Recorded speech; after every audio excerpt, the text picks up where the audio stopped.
In winter of 2021, we delivered a show called Halo for Paramount Plus. It was perhaps one of the largest shows that ReDefine had dealt with at that point in time.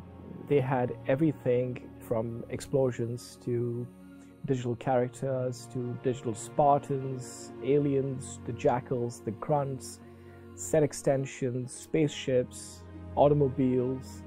It was everything you would expect from a show the size of Halo. The brief was fairly straightforward, be true to the game, be true to, the fans, and keep everything realistic, keep everything photoreal. We obviously had to make sure that everything looked consistent. One of our biggest challenge was, of course, the scale of what we were dealing with in the timeline that we had.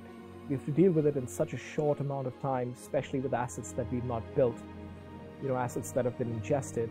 Making sure that everything is clean in terms of the look, the textures, the geometry with the rest of the show. Because we were working on 2 episodes. We were working on 105 and 109. So there's a whole bunch of other companies that worked on this. So we had to fit right in and just plug in, and it had to look seamless. Animation was challenging. I remember this one particular shot where we had the Spartans, all 3 of them, running at the same speed as a Warthog. And I think the Warthog was at like 60 kilometers an hour.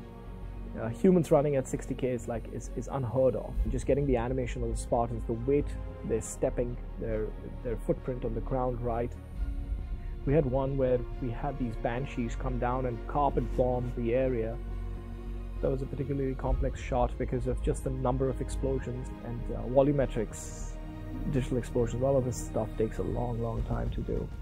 There's another shot where the camera chases behind the Warthog, and we have all these drop pods falling down from the mothership. The ground wasn't exactly sort of flat. It was raised in areas and it was flat in some areas. So, getting the stepping and the footing right of these characters was fun to figure out. I just love how that shot came together. We spent a whole lot of time putting together a repository of gameplay videos that we could find on YouTube.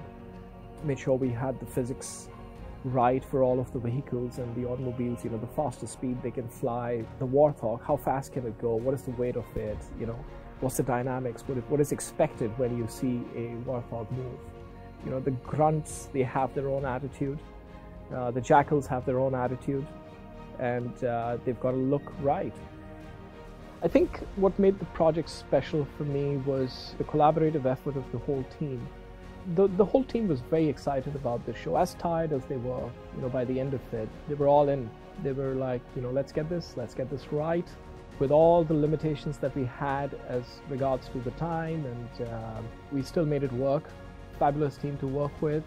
And I think the show was received really well by the audience, and even by the fans of the game, which has a huge legacy.